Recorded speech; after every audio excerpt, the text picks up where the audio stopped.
Signore e signori, buonasera, bentrovati per questo terzo appuntamento con la musica classica in San Vigilio, uno dei più bei templi dell'acustica, una chicca questa chiesa, per la rassegna che da qualche anno Radio Veneto Uno si preoccupa di portare presso di voi.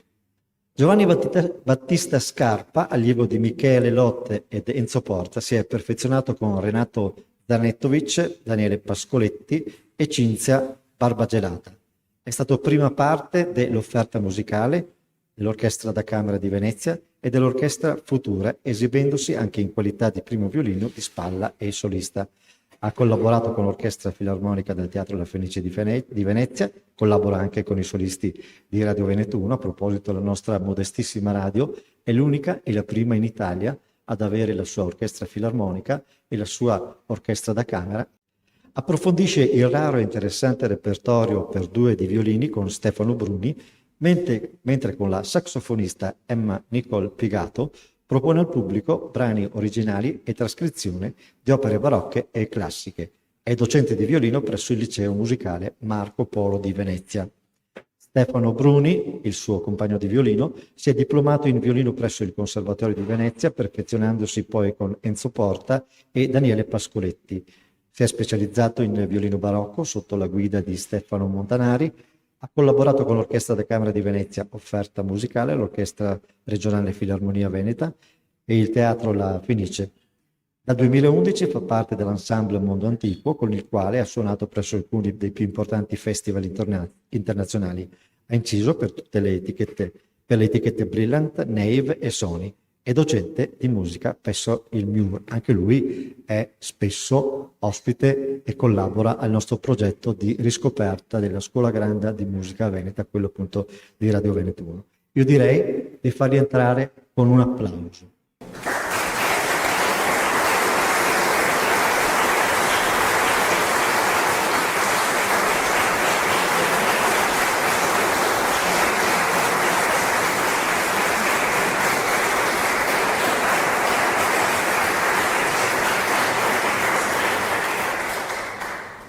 La presentazione dei brani questa volta la lasciamo fare direttamente agli artisti per la più puntuale messa, come dire, a punto della serata. Grazie e buon ascolto.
Buonasera, è un piacere per noi essere qui, un enorme piacere. Diciamo che sposiamo in pieno il progetto che da anni il nostro amico Roberto porta avanti, ovvero quello di fare educazione. Tra l'altro siamo insegnanti, per cui la facciamo tutti i giorni e per noi è molto, consideriamo una missione il fatto di dare delle piccole indicazioni per permettere a tutti di avere una chiave di accesso alla scelta del programma che vi proponiamo questa sera. Nello specifico, questa sera, come vedete dal programma, affrontiamo un particolare periodo della storia della musica assolutamente importantissimo, che va dall'ultimo barocco al classico, ed è un passaggio di snodo fondamentale nella storia della musica. Adesso la parola al collega Stefano. Buonasera a tutti, benvenuti anche da parte mia. Faccio un salto indietro, ma ci metto proprio 5 secondi, di un secolo e mezzo rispetto all'epoca dalla quale traiamo i brani che stiamo presentando oggi, perché all'inizio del Seicento diciamo che nasce in qualche modo la musica strumentale, cioè si emancipa la musica strumentale da quella vocale, cioè ci sono dei pezzi per la prima volta scritti espressamente, la cosa è indicata, per degli strumenti, senza quindi che gli strumenti debbano in qualche modo seguire le voci o seguire un testo. Questa cosa pone ovviamente un problema, perché che senso diamo a una musica che non ha più un testo, che non ha più un significato sopra? E ci sono diversi modi per fare questo. Sono tanti, io faccio solo gli elenco perché casualmente ci sono tutti questa sera, quindi gli elenco, dico proprio una parola per ciascuno. Un modo è quello che avete appena sentito, il canone, che è una forma di contrappunto molto molto stretta, ed è praticamente prevede che un esecutore esegua, diciamo, una serie di melodie, un brano, e l'altro esecutore a distanza ravvicinata lo ripropone pari pari. Noi avremmo potuto suonare questo brano leggendo sullo stesso identico foglio, semplicemente uno incomincia prima e l'altro poco dopo. Un altro modo lo sentirete adesso nel brano di Vivaldi, ed è diciamo quello che era nella tradizione poi veneziana della musica responsoriale. Nella Basilica di San Marco si alternavano 2 cori o 2 organi o 2 gruppi di strumenti, e questo in piccolo lo sentirete nel brano di Vivaldi che suoneremo adesso, perché i violini si invertiranno le parti molto spesso. Questo è un altro sistema. Poi abbiamo la variazione che sentirete al termine di un brano di Mattheson che suoneremo. Questo è un altro modo molto, molto utilizzato. Poi ci sarà alla fine del percorso con Haydn e Mozart, sentirete molto la melodia accompagnata, cioè questa volta, soprattutto in Mozart, un violino farà, diciamo, la parte principale e l'altro l'accompagnamento. Ultimo, ma non da ultimo, e qui termino, poi diremo solo 2 parole dopo, riguarda la Gulliver Suite, che come intuite dal titolo è un brano molto particolare, perché è un brano che è anche descrittivo, cioè vuole, con la musica senza l'ausilio di un testo, descrivere una storia che è chiaramente quella dei viaggi di Gulliver, ma di questo parleremo dopo. Buon ascolto. Mi permetto, aggiungo solo una cosa in merito al brano che stiamo per eseguire. Il grandissimo Antonio Vivaldi, maestro assoluto, io lo definisco di orecchiabilità, è uno dei massimi esponenti della scuola veneziana e che farà da scuola a tutto il mondo, prende spunto dai suoi predecessori, che secondo me sono altrettanto importanti. In particolare mi riferisco ai 2 zio e nipote Giovanni e Andrea Gabrieli, che scrivevano la musica, avevano inventato il Dolby Surround, cioè mettevano un coro qui, un'orchestra lì, un solista lì, e l'ascoltatore aveva una percezione spaziale. Che cosa fa Vivaldi con questo atteggiamento responsoriale? Cioè un violino propone una cosa e l'altro imita, non è più come prima che il canone, che venivano eseguite melodie assolutamente identiche. Praticamente Vivaldi bidimensionalizza la dimensione surround, possiamo dire, e questo darà a sua volta la strada a tutta una serie di percorsi che vedremo oggi. Buon ascolto.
Il programma di sala non è indicato, ma c'è una piccola sorpresa, ma Roberto ovviamente era stato informato ed è d'accordo, per piacere di questo.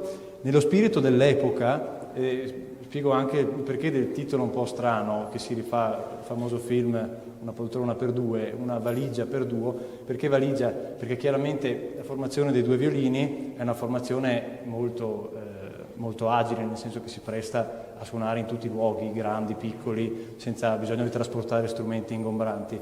Ovviamente il flauto ha lo stesso vantaggio del violino. All'epoca molti brani erano scritti anche per motivi commerciali, per poter vendere di più, senza indicare lo strumento o addirittura indicando un sacco di strumenti possibili, in modo che chi andava poi acquistava lo spartito, che suonasse il flauto, che suonasse il violino, sapeva di poter suonare quel tipo di musica. E così alcuni brani di stasera sono pensati proprio per essere suonati con strumenti diversi, due violini, violino e flauto, violino e oboe, due oboi e così via. Buon ascolto.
Prima Stefano accennava al fatto che in questo periodo la musica cominciava ad avere un'emancipazione da un testo scritto.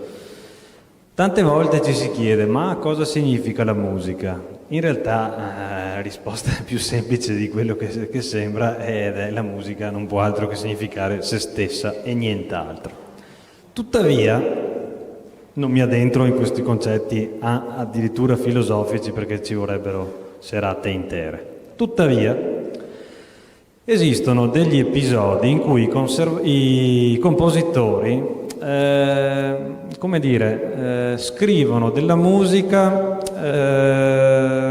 chiamiamola a programma, ed è il caso di questa deliziosa ouverture di suite, chiamiamola, di Telemann, ispirata ai viaggi di Gulliver.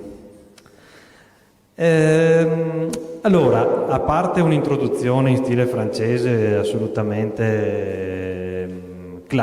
tradizionale, il grandissimo Telemann fa un giochetto nella rappresentazione dei lilipuziani, questi ommetti piccolissimi, e dei giganti invece, come si chiamano?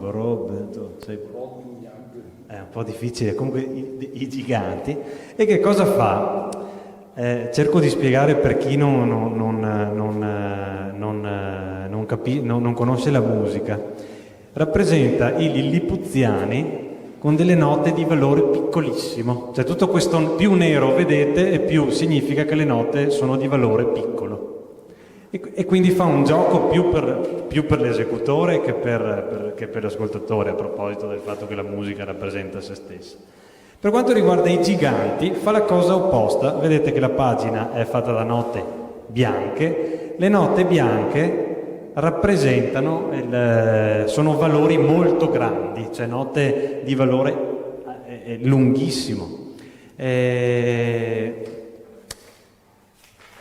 Dopodiché, sempre per raccontare, in questo caso, una storia, il penultimo brano di questa suite, la Reverie der Lilliputaner, eccetera, eccetera, in tedesco, non voglio fare brutte figure, praticamente rappresenta un risveglio. Sentirete quasi un effetto da suoneria della sveglia, anche se non erano ancora state inventate, ma l'effetto è quello. Ma la vera perla di questo brano, avrete sentito alla fine di Vivaldi, l'ultimissimo passaggio era caratterizzato da due parti completamente differenti e a sé stanti dei due violini.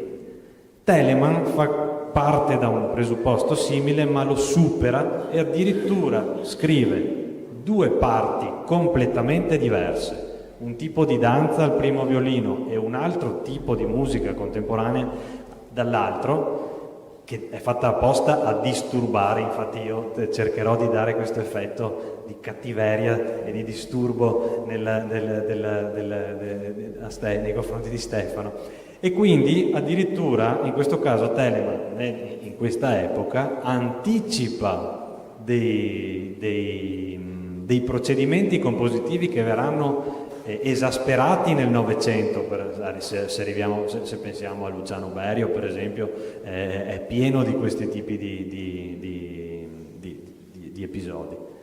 Con la Gulliver Suite vi auguriamo buon ascolto.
Vi ricordate che abbiamo parlato di musica fatta anche per chi la suona, che la vede diciamo da una prospettiva diversa ovviamente. E il canone, mettiamo insieme le due cose. Abbiamo un foglio qua in orizzontale che leggeremo insieme. E come mai in orizzontale questo foglio? L'ho messo un leggio apposta, perché uno di noi leggerà il foglio capovolto.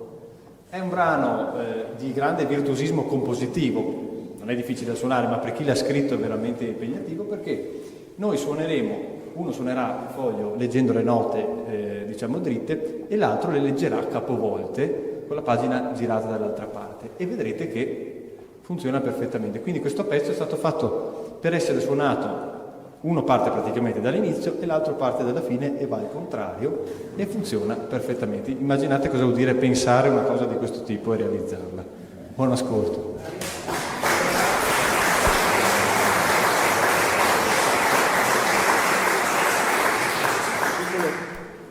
Un piccolo dettaglio di cronaca: la leggenda vuole che questo ragazzo, Mozart, abbia scritto questo brano di getto, cioè ha preso il foglio e l'ha scritto immaginando che la prima nota suonata da uno strumento era l'ultima nota suonata dall'altro al contrario, e così per tutto il brano.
Di tutto quello che abbiamo sentito oggi, riascoltare un canone assume nuovi significati.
Bene, si conclude così questa nostra terza serata. Io direi che un altro applauso a questi ragazzi davvero bravi.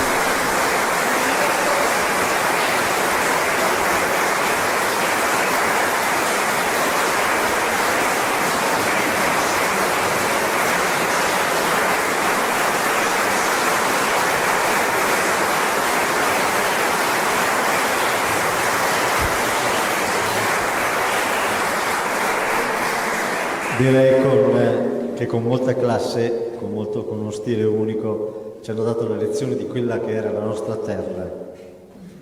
Grazie di questa splendida serata e voglio ringraziare voi perché avete dimostrato di essere un pubblico perfetto. Non c'è stato un applauso durante una pausa di concentrazione. Questo appaga. Grazie, grazie, grazie. Buona serata.